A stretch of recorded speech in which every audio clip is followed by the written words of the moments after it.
studios of KPFK Pacifica Radio in Los Angeles, this is Uprising and I'm Sonali Kolhatkar. It's Monday, March 2nd, 2015. As the news of yet another police killing, this time of a mentally ill homeless man on Skid Row, comes to light, we'll have an in-depth conversation with former LAPD officer Cheryl Dorsey. And Venezuela slaps travel restrictions on Americans and reduces the U.S. Embassy staff. In the latest on U.S.-Venezuela tensions, we'll speak with Professor Miguel Tinker Salas. That's coming up today after the news. Joining us now to analyze today's headlines is Rahul Mahajan. He's a sociologist and author of Full Spectrum Dominance, U.S. Power in Iraq and Beyond. Hi, Rahul. Hi, Sonali. The Iraqi National Army has launched a major offensive on the Islamic State in an effort to retake the key city of Tikrit. According to AP, Iraqi forces are, quote, backed by allied Shiite, Sunni and Iranian fighters and are apparently approaching the ISIS-held region from a number of directions simultaneously, including from the air. Tikrit is only 80 miles north of the capital Baghdad and one of the largest cities to be held by ISIS. It is well known for being Saddam Hussein's hometown. Meanwhile, ISIS rebels have a new target in sight: Twitter. The group has singled out Twitter co-founder Jack Dorsey with threats over the company's constant disabling of ISIS accounts, especially those that announce beheadings. A threat posted by ISIS against Dorsey on Sunday read, quote, "Your virtual war on the internet will cause a real war on you." As per Twitter rules, users, quote, may not publish or post direct specific threats of violence against others or use the social media service for, quote, any unlawful purposes or in furtherance of illegal activities. Well, Rahul, on the ISIS war on the ground, how do you assess the success so far to combat ISIS, and can Iraqi forces succeed? Well, you know, I think that the story with regard to the war against ISIS is a very familiar one to us. I mean, I think that the reason that things are different now than they were in, say, 2004, 2005, or 2006 is that there were 150,000 plus American troops on the ground occupying Iraq at the time, and there was then and is now no force that can sort of stand up to and challenge that out in the open. They have to resort as they did, to guerrilla hit-and-run tactics. So where the United States has intervened heavily, like in the assault on Kobani, ISIS has been thwarted. Elsewhere, it has mostly been not been thwarted, with the exception of, you know, any advance on Baghdad, where that's a city which where if ISIS took it, that would cause more troubles for them than it would be a triumph. I think the same is true of Tikrit in the opposite sense, which is to say that the Shiite-dominated Iraqi force may well be able to take Tikrit back from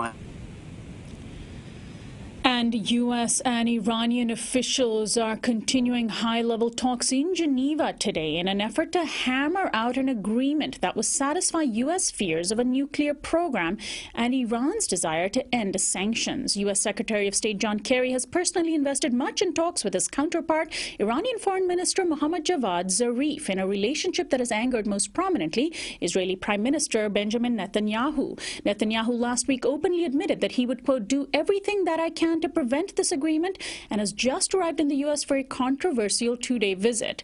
Before he addresses Congress tomorrow, Netanyahu will speak to the powerful pro-Israel lobby group AIPAC today. He was invited to the U.S. by the GOP in a direct snub of President Obama and his commitment to an agreement with Iran. Democratic Senator Dianne Feinstein over the weekend surprised many by accusing Netanyahu of arrogance in claiming to speak for all Jews. Still, she plans to attend his speech tomorrow. Rahul, can Israel thwart a U.S.-Iran deal? Well, I mean, let's consider two different things. At this point, I think that Obama and Netanyahu are so much on the outs, and Obama is so unconcerned with Republican opposition or even with the opposition of Democratic hawks, that I don't think domestic developments are going to thwart the ability of Obama's team to come up with some sort of agreement on paper with Iran. But we should also remember that the U.S. Senate kind of got out of the treaty ratifying business sometime in the mid to late 90s, with the exception exception of the occasional small-scale free trade agreement. And there's no way that Obama is going to get it back into that business with a 54-seat Republican majority. So this is going to remain only at the level of executive agreements. And finally, in a day heavy on international news, Secretary Kerry has also met with Russian Foreign Minister Sergei Lavrov during his visit to Geneva, hoping to push Russia to honor a 2-week-old ceasefire agreement with Ukraine. But the situation remains grim, with hundreds of deaths occurring in the past 2 weeks alone, particularly in the strategically important areas of Donetsk and Debaltseve in Ukraine. In fact, the United Nations announced this morning that more than 6,000 people have died since the conflict began in the summer of 2014. Inside Russia, the Putin regime faces a serious test, with tens of thousands of people marching in Moscow yesterday to denounce the death of a prominent government critic, Boris Nemtsov. Nemtsov was killed outside the Kremlin on Friday night in a drive-by shooting. He was a well-known adversary of President Vladimir Putin. Well, Rahul, between the Ukraine conflict and the attacks on dissidents, is Russia in crisis?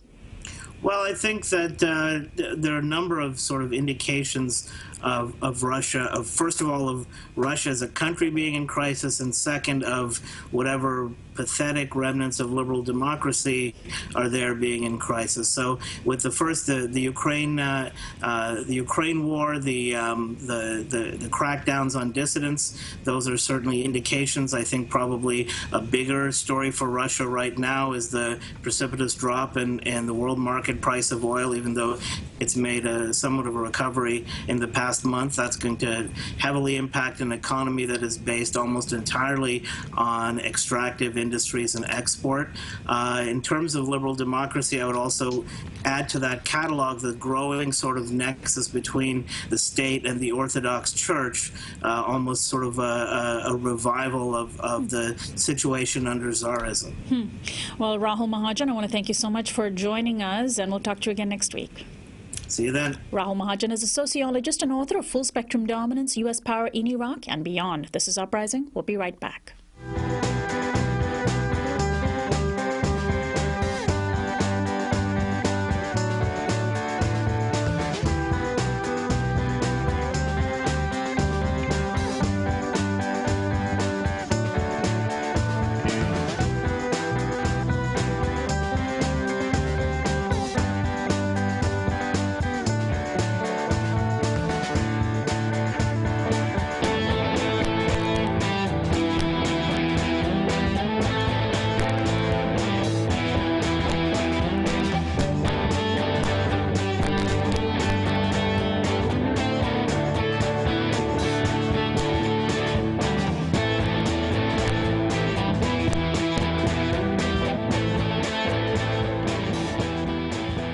This is Uprising. I'm Sonali Kolhatkar. You can now watch Uprising on Free Speech TV, which airs on Dish Network Channel 9415, DirecTV Channel 348, and on hundreds of part-time cable affiliates and on Roku.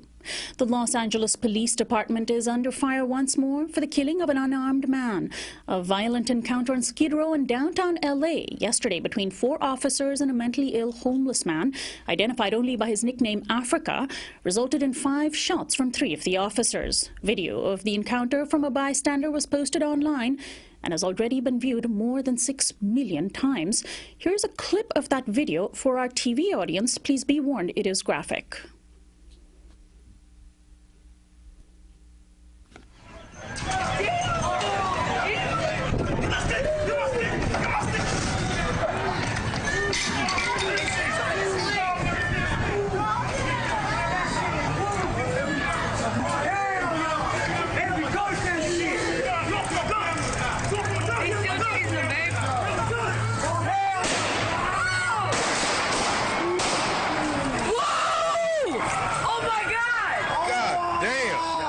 And that is a video clip from a video that was taken by a bystander yesterday in an incident where an unarmed, mentally ill homeless man was killed by LAPD. And a mistrial was declared last week in the fatal beating of a black woman named Alicia Thomas in Los Angeles. LAPD officer Mary O'Callaghan pleaded not guilty to assault charges for her role in kicking Thomas, who was handcuffed 7 times in the groin, abdomen, and an upper thigh. Thomas lost consciousness and died in a hospital room. Cases of police beatings and killings are so common these days that not a week passes by when a story doesn't break from somewhere in the nation of an incident involving brutality and violence under the color of the law. The situation has reached such epidemic levels that now a group of retired police officers are lobbying Congress for change in the way policing is done.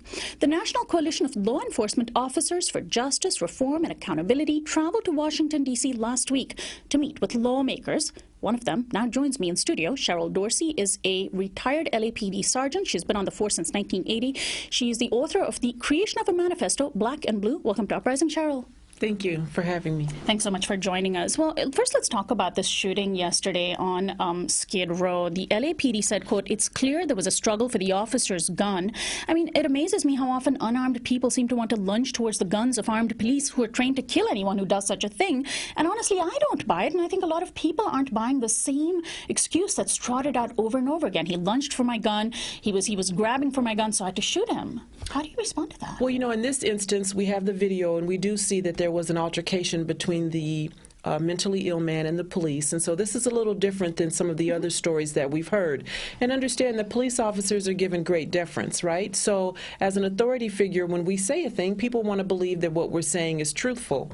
Now, I don't know if the young man was going for the officer's gun. We hear the officer repeatedly saying, "Put the gun down, put the gun down." My hope is that he's being honest in that cry for him to put it down, and that wasn't something that was manufactured for the use of the deadly force that we see on video. Now, how do you, as a retired police officer, explain this epidemic of police violence in the U.S.? And is it just something new? Are we just seeing more of it now because more and more people have the ability to document these things ourselves with the advent of digital technology? And I should say, by the way, tomorrow is the 14th anniversary of the police beating of Rodney King in L.A., which was one of the first such incidences. Well, you know, these things are not new. This has been going on for some time. We know that. Rodney King happened in the 90s, right? Yeah. I think we're seeing more of it now because of the advent of cell phones and video recordings, and so people in a moment's notice can pull out something and memorialize the event.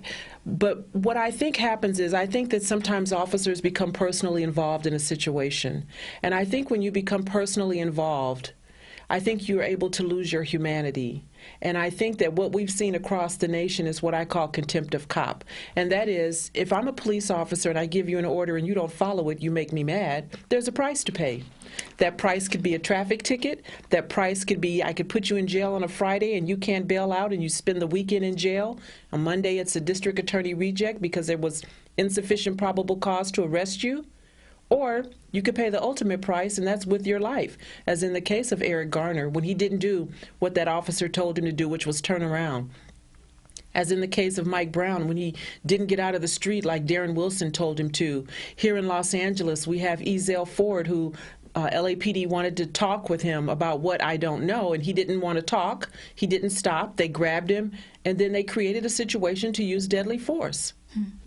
Well, let's talk also about the case of Alicia Thomas. In this case, we see an issue that is also raised constantly. The fact that Alicia Thomas was a drug user was raised to justify her killing. That was raised in Michael Brown, when even Trayvon Martin, although that was not a police killing, those sorts of issues are raised, that we tend to constantly indict victims after they're dead rather than the police perpetrators. You know, and also not just the drug use. Eric Garner died because he was overweight, etc. So, and Michael Brown was a thief, apparently. And Alicia Thomas was a cocaine user, so she deserved to die. And how do you respond to that when we are sort of killing these victims a second time around after they're dead? Well, you know, it's easy to try to minimize and mitigate the bad behavior, right? If we devalue that person, if we make them so undesirable in the eye of the public, then it's easier to justify this thing that happened to them, this killing, right? And so I understand that, you know, police chiefs like ours here in LA has a responsibility to the police department first. And if the officer benefits, oh well. And so, you know, they never admit wrongdoing.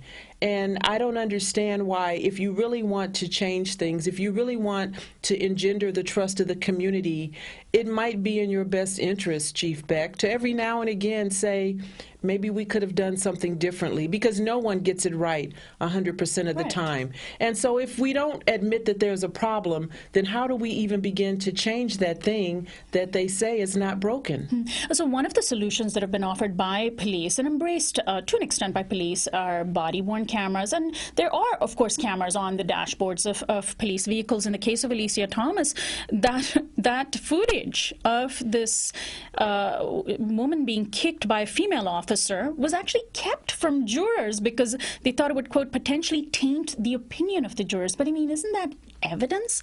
How do you respond to this one potential so-called solution that if only we had more cameras, then we wouldn't see this kind of violence? Well, for me personally, video cameras bring me no comfort, right?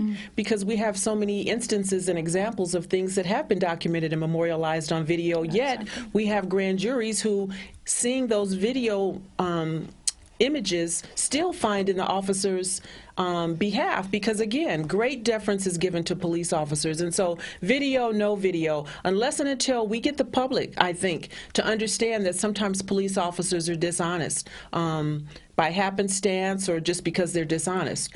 Unless and until we get people who become members of grand juries to understand that sometimes police officers don't have the training that's necessary to do the job. And sometimes we have police officers who really are just unsuited for the position. And so if a citizen in the community, if a juror member doesn't buy into that, then whether it's memorialized on video or not, as in Eric Garner, we see them choking him with a prohibited hold, as in Tamir Rice, the baby that was killed in Cleveland. You know, we see the officers use poor tactics when they approach him and they shoot him within seconds of driving up. So video, body-worn, civilian recordings, they don't bring me any comfort. So then ultimately, I think what you just brought up earlier, which is the dehumanization of people, is part of the problem. The dehumanization of black and brown people, of poor people, of homeless people, of mentally ill people. And that's a cultural discussion as well. So tell us about what happened last week. You were in Washington, D.C. Who accompanied you? Who did you speak with? What sorts of conversations did you have? And does Congress really realize what a problem this is? I think they do. We had an opportunity to meet with Representative Sheila Jackson Lee, and she is on the House Judiciary Committee. And she is putting forth a bill right now, H.R. 59, that's going to work towards building trust between the community and the police department, and it's called the Build Trust Act. And in doing that, she's very excited about working with our group, and we are a group of retired and former police officers from across the nation. We come from Los Angeles, St. Louis, New York, East Orange, New Jersey, Philadelphia, and even we have a tenured retired U.S. Marshal who is amongst us. And so we're just validating and corroborating what the public already knows. We're not saying anything that's new and different. We're agreeing that the system is broken. We're agreeing that there's institutionalized racism. We're in agreement that there's state-sponsored murder going on right now. And we're just saying it from a position of law enforcement. So when we say it, no one in the law enforcement community that heads that department can say, you didn't get it right. Or you're anti-police. Well, they may say we're anti-police, right? But you're former police. But you know, what I say is I love the police. I spent 20 years of my life on the Los Angeles Police Department. And so I don't say what I say because I'm anti-police. I say what I say because I really want there to be a difference. I really want there to be a change in the way police departments interact with the community. I'm a mother. I have 4 sons. And so that's always in the forefront of my mind when I speak. This could be my son. Right. Now, there was a major story that broke in Chicago in the last couple of weeks, last week actually, about this place in Chicago called Homan Square, operated by Chicago police, that the journalist in question referred to as akin to a CIA black site. Chicagoans who've been arrested have been taken there zip-tied for hours without access to lawyers, tortured, abused, and beaten. beaten. People are constantly, having their constitutional rights violated. And the building in question is the site of the sort of anti-gang, anti-drug task forces of the police department. Were you shocked to hear this story, that people were just being disappeared here?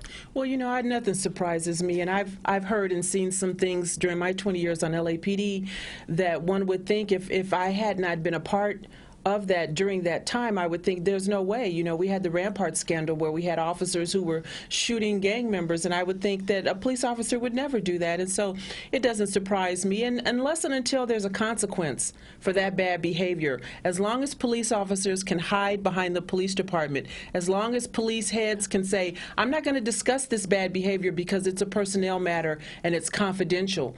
We have to change the police officers' Bill of Rights, which allows them to shield police, which allows the police officer to suffer no real consequence. If police officers had to pay financial restitution when someone is injured or killed, I think this thing would stop yesterday. It seems as though no one's off limits either. In just the last few weeks, we heard the case of the elderly Indian man who was brutally beaten for just walking in his son's neighborhood in Alabama, in a suburb. Then it should be noted that a neighbor called the cops because they thought he was a black man. Right. Then last year in Fresno, California, an 80-year-old grandmother dropping off baked goods for her granddaughters at a school was pepper sprayed by an officer, dislocated her shoulder. Cops are beating grandmas, grandfathers. Why? What is wrong? Why are they taking? You said it can become personal, so there's a sort of revenge attitude. These are elderly folks. I think, a lot of it has to do with common sense, right? Because I always say if sense was common, everyone would have it. And so you can't teach common sense. You can't read that in a book. That's got to be in your gut. That's got to be part of who you are, right? Caring about people. You can't teach a person to have empathy and compassion but they're for supposed someone. to be protecting and serving Absolutely, us. And that's why you have to understand that not everybody who puts on a uniform is really fit to wear that uniform, and so the background checks need to be more vigorous. And I believe that there should be a reevaluation, a psychological reevaluation, and I just say every 3 months, because I believe as a police officer, every 3 years, okay. Because as a police officer, when you're exposed to certain things day in and day out, it's very easy to become jaded if you're not careful. If you're partnered with someone who's accustomed to stepping over the line and you want to please that person because he's your training officer or because he's your partner and you guys have worked together for 6 or 7 years, I think the department needs to take your temperature and sit you down and have a conversation with you intermittently and just make sure that your head is on straight. And if the department sees that it's not, then take the affirmative action to get that person off the streets, get them the help that they need, or help them find another job. Cheryl Dorsey, so many of the arrests around the country are drug-related, and yet the climate in the country around drug use, particularly marijuana use, is of course changing. But just in terms of how people are disproportionately arrested, white Americans much more likely than black Americans to have used most kinds of illegal drugs, including cocaine, marijuana, and LSD, yet blacks are far more likely to go to prison for drug offenses. They're arrested more than 3 times as often as whites, and it's of course police officers doing the arrests. If I was a police officer and I knew that whites were using more drugs, I might go to a white community and do, if I thought racial profiling was even an ethical thing to do. Why aren't they going after white users? Well, you have to understand, here in Los Angeles, we do have 2 police departments, right? We have officers who police the community one way south of the Santa Monica Freeway, because that's kind of the dividing line between South Central Los Angeles and some of the more affluent areas over in West Los Angeles and Hollywood and Beverly Hills, right? So we do have 2 police departments, and I think most police departments work that way. You treat the people in the socioeconomic low-income areas one way, because typically they don't complain. I always say you should create a paper trail and write a letter of complaint if you feel like you have been treated in a way that's not appropriate or your rights have been violated. And then we have the way officers police themselves in West LA. Certainly the things that are tolerated in 77th Division here in Los Angeles or in Southeast Division, which is Central Los Angeles would never be tolerated in West LA. You could not do that in Pacific Division. Because you know that the wealthier, whiter folks would lawyer up, basically. Well, they'll complain. They'll call the station. And in those areas, you know, a lot of them are on a first-name basis with the captain. They have his number. And so they'll call and they'll complain. Minorities don't do that, and we need to do more of it. If for no other reason, just to create that paper trail and show that this officer is behaving in a way that's inappropriate. It may not benefit you, but after 3 or 4 or 5 complaints, someone, my hope would have to say, maybe where there's smoke, there's fire. Now, of course, pot is slowly becoming legal around the nation. In Washington, D.C., where you just were, under certain restrictions, you can be a legal pot user, and it's turning into a big business. Michelle Alexander says white men get rich from legal pot while black men stay in prison. And I'm wondering, are police attitudes changing around this as pot is becoming legal, at least on the issue of that one drug? Well, you know, I think officers certainly are going to do what they're told to do, right? And I mean, we have police officers who were drug users. There was a time when I came on, if you were an admitted marijuana user, you were disqualified. And so, you know, officers need to understand that although they come from society and they come with their own biases and their predisposed decisions about people, they need to understand and treat people as if this could be your family member. Yeah. That could be your mom. It could be your sister. It could be your brother. And I think when you lose your humanity, it's difficult for you to act in a way that's appropriate. So on the issue of how policing needs to change, some people have often brought up the fact that when police hail from the community that they police, they, of course, are more likely to see the people that they police as their own neighbors and friends because they're more likely to be their neighbors and friends. Is that part of a vision of better policing that you espouse? Well, you know, here in Los Angeles, we have community-based policing, right? And I think it works fairly well. I don't know that officers necessarily need to live in the area where they work because that brings a whole nother set of issues. If you're in the grocery store and you see somebody that you had an interaction with, it could go bad, right? And you're with your family.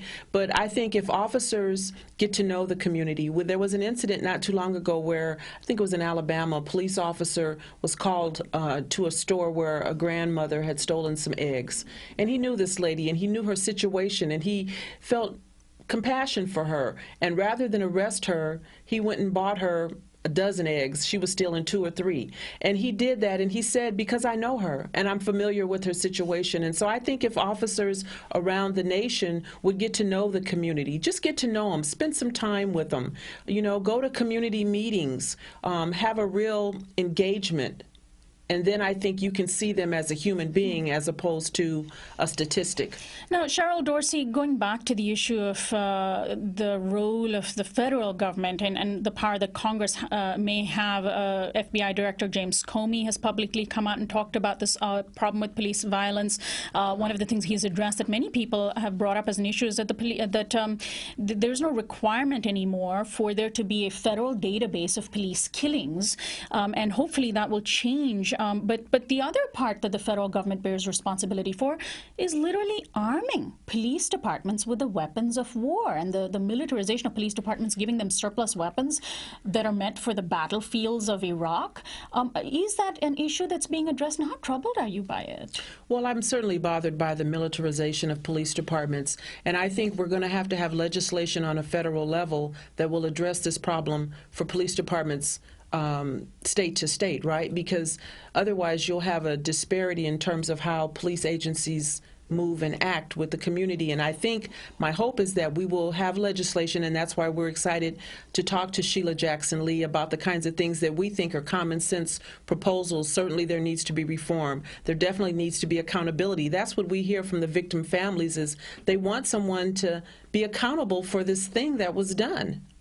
I mean, that's an issue. I mean, time and again, cops, if they're even indicted, are almost never convicted, and there's this major lack of trust. What are your thoughts on what you saw unfolding in Ferguson last year, which I'm, assuming is a big part of what has prompted you and your fellow retired officers to speak out, and also what sort of conversations have you had with the folks involved in the Black Lives Matter movement? Because there is a distrust of police. Some of that might extend to retired retired police. Right. You know, they are very distrustful, and I understand. And it's going to take time for them to accept us wholeheartedly as well. But I think, you know, as we deal with them on an individual basis, the families that we've talked to have been very receptive. I've personally had conversations with Patrice Coulars, who's the co-founder of Black Lives Matter. He was a guest here on our show. We've had the family of Oscar Grant in Oakland, California with us in D.C. And so accountability, that's what the families want. And if we can help them get that, I think that will be a good place to start. Well, I want to thank you so much, Cheryl Dorsey, for joining us today, and best of luck to you. Thank you. I appreciate you for having me. My guest is Cheryl Dorsey, retired LAPD sergeant. She was on the force of the Los Angeles Police Department since 1980. Was on there for 20 years. She's the author of The Creation of a Manifesto, Black and Blue. We turn now to Mumia Abu Jamal, a political prisoner and award-winning journalist. He filed this commentary on Black History Month, which just ended. Obama and Black History Month, 2015. As the Obama administration winds down, what is its relationship to Black History Month 2015? Of course, the election of an African American was indeed an historic event, and history books will well record this fact. But it was also an attempt by the Democratic Party to lock in a constituency that would fuel its political ascendancy for generations. In symbol, the election of President Barack Obama was a shock to the system. In substance, it was a lot less so. For beside this symbol stood a reality that Black life was under siege. In 2014, summer broke with Black protests from coast to coast, led by youth, young people who knew in their heart of hearts that the White House could not protect them from a peculiar American practice of police terrorism. When cops could harass, intimidate, beat, choke, kick, stomp, and kill kids, boys, and men with perfect impunity. Symbol, shining and bright, met substance of blood and tears, and one shattered the other. Tens of thousands stormed the streets in over 200 cities to howl at injustice and to demand now, finally, justice. For them, Ferguson became their Selma, and they faced guns and automatic weapons with courage and fury. Symbols are powerful things, yes, but reality is more powerful still. From Imprisoned Nation, this is Mumia Abu Jamal. These commentaries are recorded by Noel Hanrahan of Prison Radio.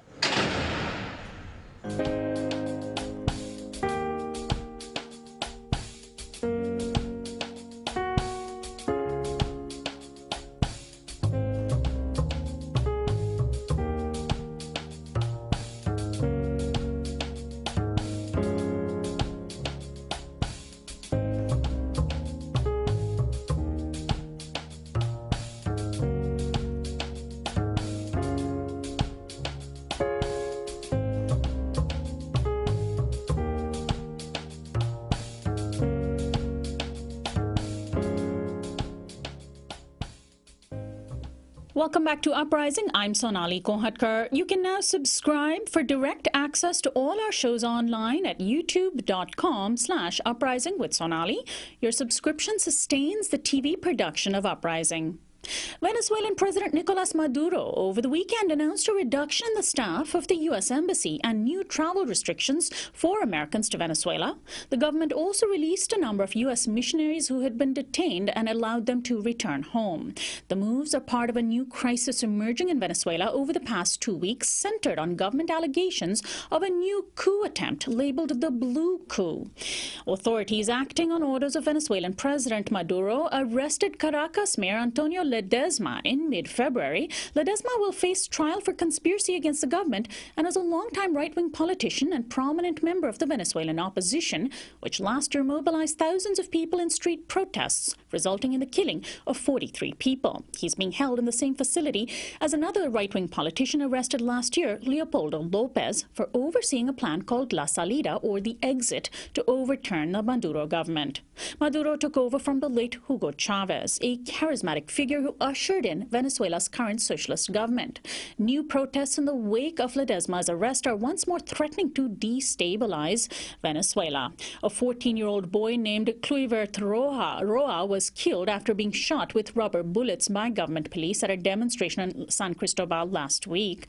Mainstream publications in the U.S. are reporting the news with glee, with The Economist's coverage contending that, quote, Venezuela's Bolivarian regime is lurching from authoritarianism to dictatorship. My guest is Miguel Tinker Salas. He's a professor of Latin American history and Chicano Latino studies at Pomona College in Claremont, California. He's written several books, including The Enduring Legacy, Oil, Culture, and Citizenship in Venezuela, and Venezuela, What Everyone Needs to Know. He co-edited Venezuela, Hugo Chavez, and the Decline of an Exceptional Democracy. Welcome to Uprising.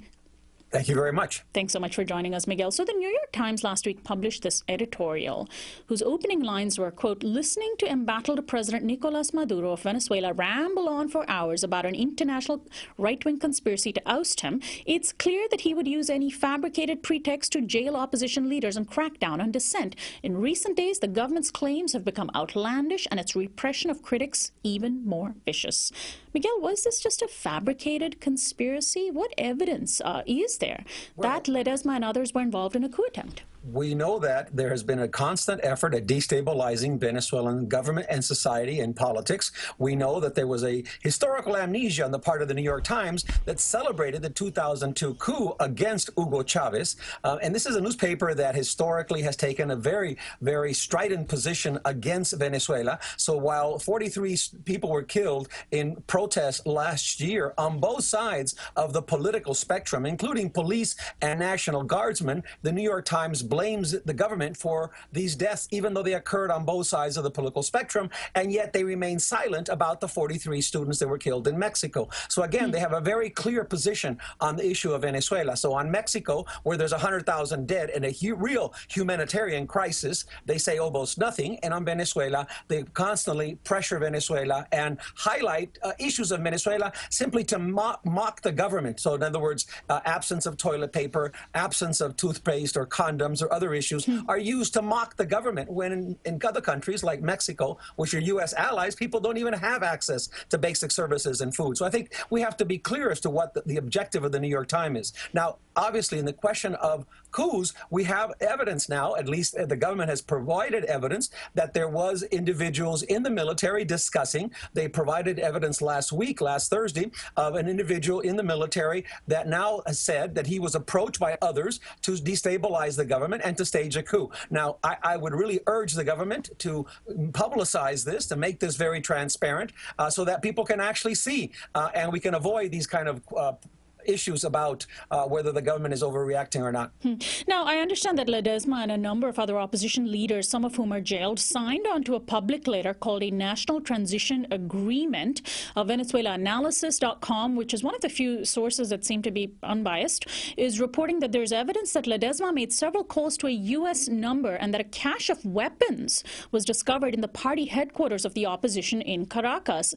I mean, that, at least on the surface, sounds pretty serious. Well, the issue here is that, as you said in the introductory piece, there has been an ongoing effort. Last year, during the same exact period of time, in February and March, there was a proposal called La Salida, the exit, in a democratic society where people should abide by the democratic process. It's unbelievable that they would actually try to overthrow a democratically elected government while at the same time claiming to be Democrats and have the mantle of democracy. So in that sense, it's very problematic.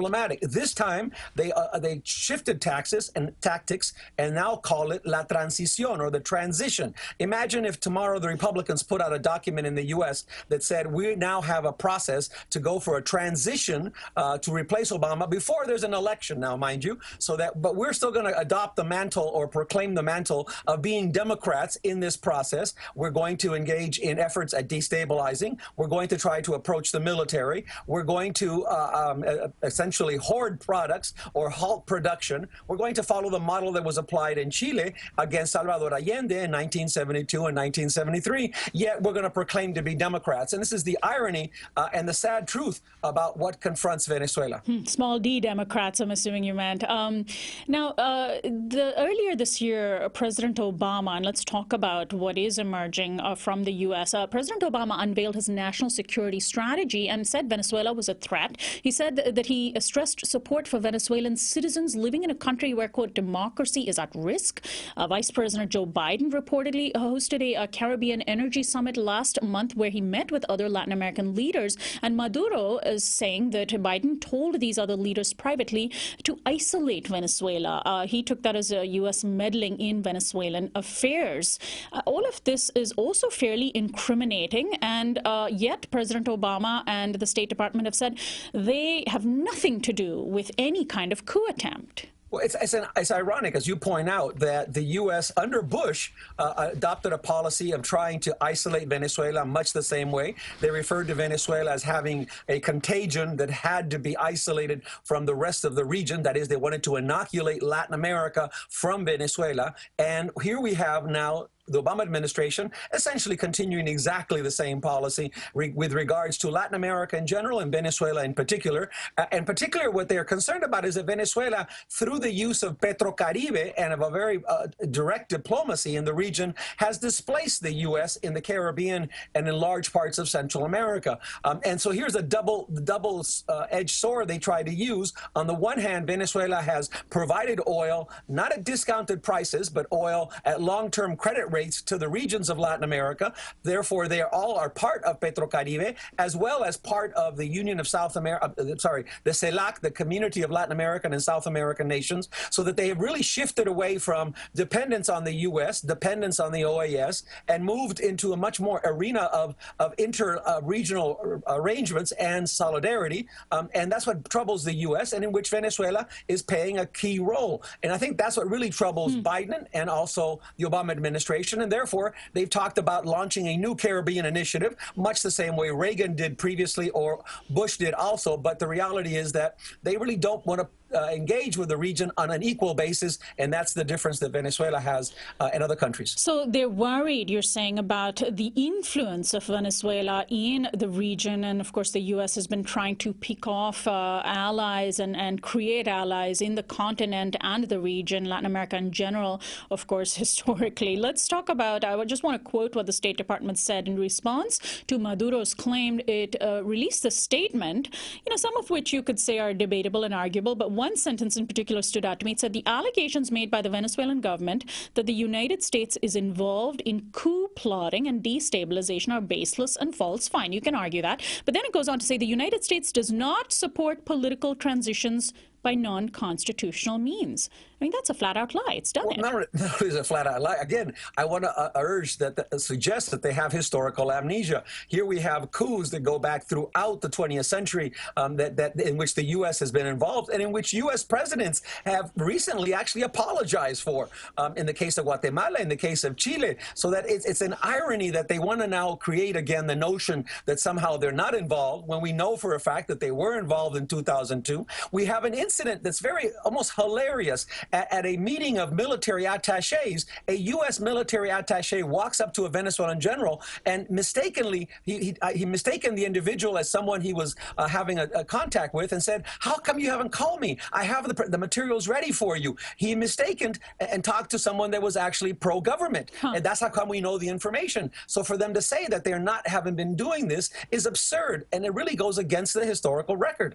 Now, last year, as the opposition protests became very big, the social media campaign by the opposition reached here in the United States. There were major protests in the street, and Leopoldo Lopez, one of the main opposition leaders, was remains arrested for being part of this coup attempt from last year that we talked about, La Salida. And he has organized with groups that we know directly receive funding from U.S. agencies like the National Endowment for Democracy and USAID. Is there there any, I mean, those are pretty problematic groups in general for fueling coup attempts around the world and so-called transitions around the world. And do you have any sense that their involvement continues in Venezuela? I mean, the Venezuelan government would be in its right to bar groups that receive this funding if those groups have had coup attempts. Well, this is the critical point here. People are so accustomed. It's been so naturalized that the U.S.,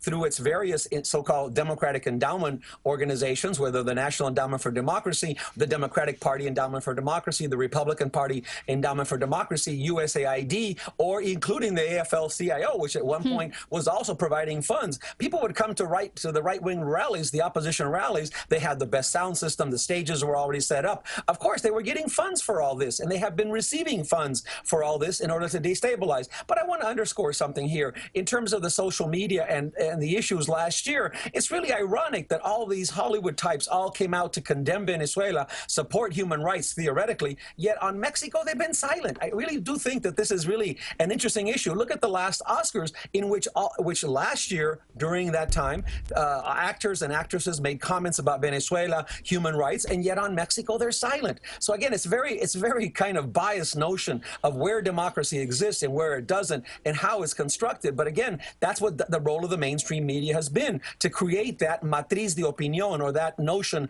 of dominant view here in terms of how Venezuela is portrayed, how it's projected, and how it's incorporated into this discourse of democracy in the U.S., when in reality it doesn't have that function in Latin America, where actually it has a much different role as an advocate of regional integration and of social policy. Let's talk about the death of the 14-year-old boy, Kluivert Roa, who was apparently killed by rubber bullets during an opposition demonstration just days before that happened. The government had apparently passed new regulations allowing soldiers to open fire if they feel their lives are at risk during demonstrations. Now, I do understand that the police officer in question has been arrested. The government has denounced the killing and not defended it. But are you troubled, or is there, should we worry about the role of the government police in these demonstrations? I think that under no circumstance should protest be criminalized, and I think that it was a tragic accident that happened in the death of this individual. It wasn't a case in which the police was simply targeting individuals. It's important to underscore, if the military is being unleashed on the population, we would not be seeing numbers in the range of 42, 43 as we did last year. We'll be seeing it in the range of thousands, as we've seen in the case of Mexico. So I think it's a tragic incident. Protest should not be criminalized under any circumstance. The individual has been arrested. There should be transparency in his trial, and in having clear policies regarding permitting protests. But also, protests cannot be used as an excuse for violence, because we know that those protests have in fact been used in order to destabilize the government. Examples of that is to block freeways, to block highways. Those things would not be accepted in the U.S. I always tell my students, imagine if you decided to go outside tomorrow and block the 10 freeway. You'd be arrested. But that's precisely what happens in Venezuela under the guise of being a democracy. And again, that's a double discourse that we see in how Venezuela is represented. And last year, there were reports that were pretty well documented of right-wing protesters pulling cable wire across freeways or streets so that people riding motorcycles, many of whom were government supporters, would be hurt. And one person, I understand, was even killed by this, drove right into it, and it almost severed his head. They did. They were decapitated. I was there in Venezuela at the time. I saw the cables myself. I have photographs of the cables. A person was decapitated in Mérida. A person was decapitated in Caracas. There was a general actually telling people, a former military general, retired, belonging to the opposition, telling people how to hang the wire, how high to hang the wire, so that in order to have the most effect on people with motorcycles, because they want to criminalize the poor. They want to criminalize those who ride motorcycles because they tend to be poor and support the government. I saw it with my own eyes. They also put them at the level of your ankle, so you wouldn't see them below your feet and actually trip and fall onto glass and rocks and nails. Let's talk about Venezuela's economic issues. Obviously, plummeting oil prices have had a serious impact on economies around the world. We talked about Russia earlier in our program, but Venezuela, of course, being an oil-based economy, is certainly suffering. And the government's job, of course, is that much harder. And you had mentioned earlier how the media here in the U.S. and Western media in general tend to mock the the Venezuelan government. The Economist wrote, quote, crackpot economic policies have brought food shortages, soaring inflation, and rising poverty.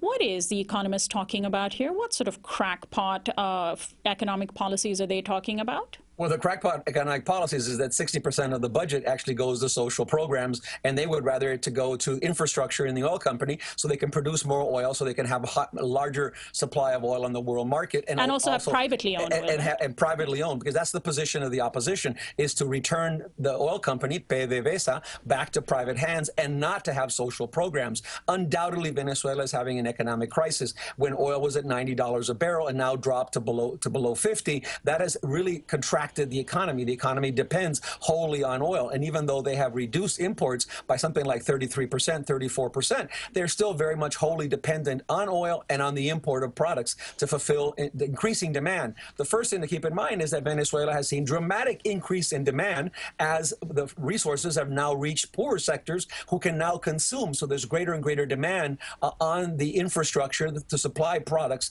to the Venezuelan population. But primarily what the economists and others are referring to in terms of crackpot economics is essentially social policy aimed at alleviating poverty. Undoubtedly, poverty has increased given the current economic crisis, and that's a tragedy that the government must address. But to suggest that somehow because you have social programs that's crackpot economics, I think is simply absurd.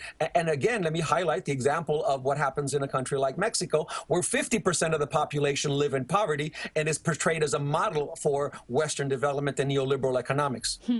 Miguel Tinker Salas, many in the media are also alleging that the upcoming elections in Venezuela later this year is one of the reasons why Maduro is claiming coup attempts and arresting opposition leaders so that they can't run for election. Again, The Economist, just because it really exemplifies Western media coverage, said Mr. Maduro exceeds his former boss. Chavez let rivals challenge him in a free-ish vote. Mr. Maduro locks them up. How do you respond? I'm not sure if The Economist ever really had pro-Chavez coverage. Well, the interesting thing is that the elections are actually for the National Assembly. So Right. Arresting a former mayor of Caracas is not in one way or another going to affect the impact of what essentially are local elections. And neither is an effort to say that there was a coup or not a coup is not going to affect the result of local elections. People are going to vote their interests, and their interests are going to be represented by people who defend them. And that's essentially what's going to happen here. So the very notion that by arresting Mr. Ledesma, somehow that's going to alter the effects of a National Assembly election is simply absurd. So, Miguel, the media coverage in the U.S. on Venezuela is so biased that it just really makes me wonder. I mean, even an issue as controversial as, say, the Israeli-Palestinian conflict, you see, I think, less biased coverage than you do on Venezuela. I mean, uniformly, the mainstream media, but then even things, online sites that supposedly have alternative coverage, like the Daily Beast and BuzzFeed, have terribly one-sided coverage on the issue of Venezuela. Obviously, there's no agreement, or there can't be a media-wide conspiracy to have anti-Venezuela coverage, but it certainly seems that way. What is keeping all of these media outlets in line? Well, I think there's a very strong effort and a very strong posture on the part of the Venezuelan opposition. They have learned the lesson very well from the Cuban-American relationships in Miami and South Florida. So they know how to target the media. They know how to essentially help create a public opinion. And they've done that very strongly. Plus, there's other factors, I think, also. It's simply the lack of knowledge that existed about Venezuela in the U.S. Before Hugo Chavez comes to power, and I always say this, and whenever I give a talk about Venezuela, is what did you really know about Venezuela besides the fact that it had oil, the fact that it may have won some Miss Universe contests, and it had a handful of baseball players? That's all the U.S. population really knew about Venezuela. And it's ironic then, all of a sudden, from that point of departure to all of a sudden we have dozens and dozens of experts on Venezuela, some of which have never even traveled to the country, let alone actually done work or research about the country or know its history, all of a sudden becoming experts on the country, which is really a sort sort of creates this position in order to be able to manipulate public opinion. But let me suggest that there's also a difference here between how they report Bolivia and Ecuador, much in the same way. In fact, we've seen very much evidence of, when Hugo Chavez was alive, of calling Chavez, Morales, and Correa the three amigos, and including Lula in there, or including Cristina Kirchner in there, or the Pirates of the Caribbean, or some other version of that. So that there's been an ongoing issue in terms of when the left takes power, somehow that rubs some people in the U.S. the wrong way, particularly in terms of the pseudo-left, the social democratic left in the U.S. I find that ironic, the coverage that they actually provided of El Salvador, Nicaragua, and Honduras when they were active guerrilla movements was actually much more balanced than it is in terms of when that left actually comes to power. So that it's all right to be an insurgent force in Central America facing a dictatorship, but it's not all right to sort of alter the balance of power in the region and alter how the U.S. can actually function in the area. Well, Miguel, setting aside for a moment the coup attempts and the U.S. media coverage and their mocking of Maduro, how do you objectively assess his presidency so far? I mean, it's tough to, follow and act like Chavez. It's very difficult. He cannot beat Chavez. Chavez was an organic leader that came out of the population, that had a historical generational experience, and any effort on his part to try to imitate or beat Chavez would simply be wrong. I think he faces much more difficult conditions. I think much of what he faces is in part the legacy of Hugo Chavez. There were many issues here that the Chavez government did not fully address, particularly because you had high oil prices, and that is the very nature of the dependence of the economy on oil. So that if you wanted to be very critical, you have to say that that has to be an issue that wasn't fully addressed by Chavez, although there were many efforts at trying to find alternative forms of development. There has to be greater accountability. There has to be greater transparency. They have to streamline the government. They have to really fundamentally deal with the multiple exchange rates. You can't have a exchange rate at 192 on the alternative market and then pretend that you can have it at 6. They began to address that, as I said earlier. They now have a different exchange rate. But again, all those issues, they were slow to react to all those issues in many ways because many Venezuelans consider oil to be their birthright. They can't have gasoline at 1 cent a gallon. That's simply impossible. That's a $12 billion subsidy that the government has to provide for the population. And 30% of that is going out to Colombia and to Brazil as contraband. The same thing with subsidized food products, which are subsidized to protect the Venezuelan population, but a significant amount of that is finding its way to Colombia and to Brazil, where it's sold on the free market, and therefore there's scarcities in Venezuela. So I think the government has been slow to respond to that. They really need to address the economy, and that's really the challenge that they face. Finally, Miguel, and briefly, where do you turn to for Venezuela news when you're not traveling there yourself? I look at newspapers in Venezuela, Últimas Noticias. I read broadly. I try to. You have to read Spanish, unfortunately, right. But you have to be able to read alternative papers in Venezuela and follow what the actual news is and have some historical background of the country in order to be able to make sense of it all. Because otherwise, if we simply follow what's happening here, the news, the way it's reported here, serves to mock. And it does a disservice to the North American population because they really don't understand the changes that are taking place in Latin America and why the reporting in that fashion really sort of creates a greater bifurcation and a greater lack of knowledge about the changes taking place in Latin America today.